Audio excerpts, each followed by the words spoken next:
Hey, let's talk about games. Oh my god, guys, they have completely murdered the AoE tree. No, I'm just kidding. Pogo Stick is absolutely fine. We're going to be running some Pogo Stick on the latest patch. In the background here, guys, going to be talking through the latest patch, some balance changes, some major fixes to a couple of the broken skills in particular. The most important of which being the AoE tree. OD, Optimal Dispersion, has been nerfed from giving you 100% for every enemy you hit to just going back to giving you 1. Bearing in mind this is with an AoE, so you can still get 10, 15, 5% whenever you do an AoE. Fairly good skill point still, but now actually in line with the others. This is just a little video to talk through some of these balance changes and some anticipation for the forthcoming Warzone, which by the way is supposed to be coming next week on the Tuesday, Wednesday, Thursday, some point in the early-ish week. We don't have a specific day, just early on in the week is the estimate, but really looking forward to that because we're going to be having some end game within this game currently, and that is going to be nice. Nice to have something to do, nice to have something that gets a bit harder. The current Cathedral mission has also changed, and I personally think this is going to be a little bit of an insight into the Warzone mechanic. The Cathedral has been changed, so it no longer spawns a ridiculous amount of enemies. It now just spawns enemies that get progressively harder. Like most other waved-based games, really. I mean, although I like the idea of killing 500 things on my screen, you know, I have a CPU and I have a GPU, and I don't really want to cook myself to death. So actually having a limited amount of enemies with more health that get harder and do more damage seems sort of a little bit more logical. And I'm expecting this to eke over into the Warzone feature, although obviously this is just speculation. So Hydra, just shut up and talk about the patch. Okay, I'll do that. Now, the patch today's mainly been fixes, skill fixes, primarily the Optimal Dispersion. That's the big one for many people. Also, the Psyker, who was getting 100% critical hit chance when they were attacking someone with a debuff, thanks to something within the debuff tree. That's been fixed too. Lots of little bits and tweaks here. Lots of little tooltips have been changed. A few perks have been adjusted slightly. I'm not going to go through every single one of these. I will leave a link down to the patch notes below, but it's safe to say that the meta has already changed. We're already seeing comments within forums saying my build is completely broken.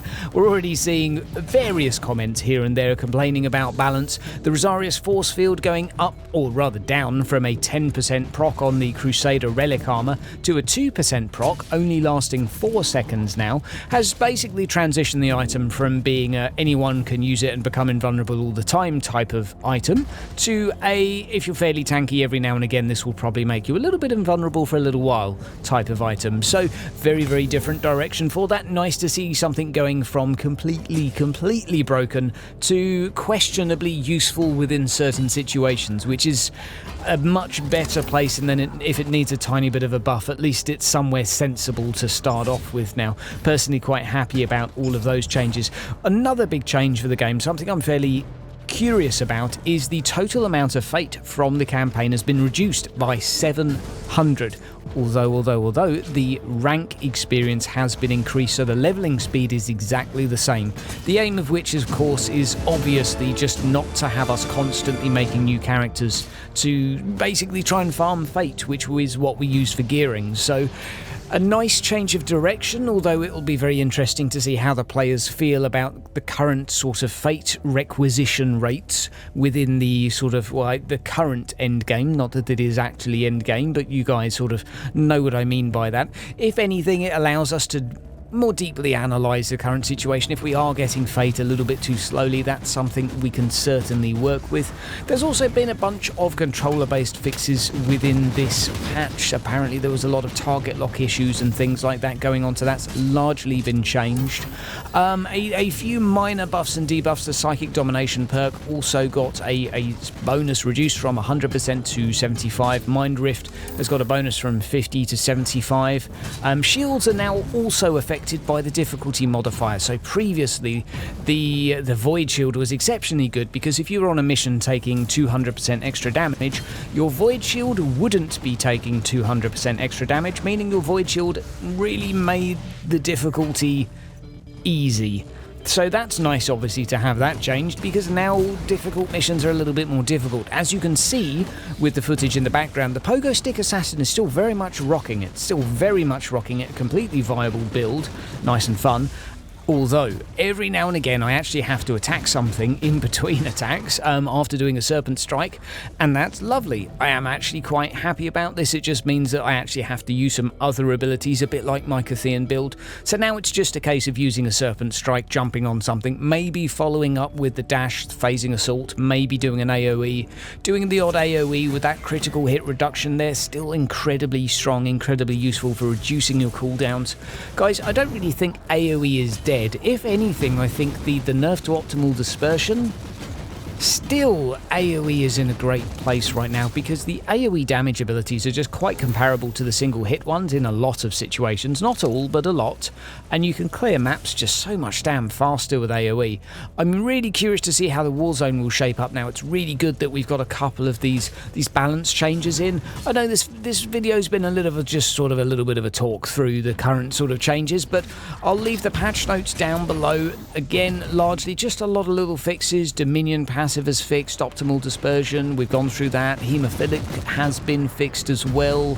I'm not going to go through every single one of these in detail, because if they relate to the builds you're using, you can go through them.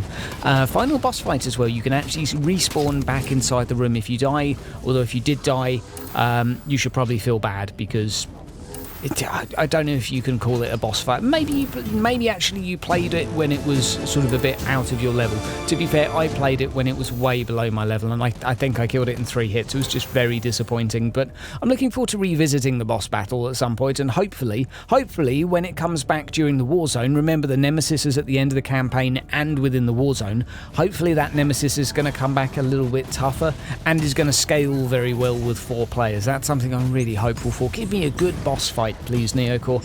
I would love one. A few other descriptions and typos change, but other than that, guys, that's pretty much it. Lovely to see the patch coming out, lots of fixes, and again, Warzone is going to be coming very, very soon. And once again, don't worry about the Pogo build, don't worry about any build that seemed to rely on optimal dispersion.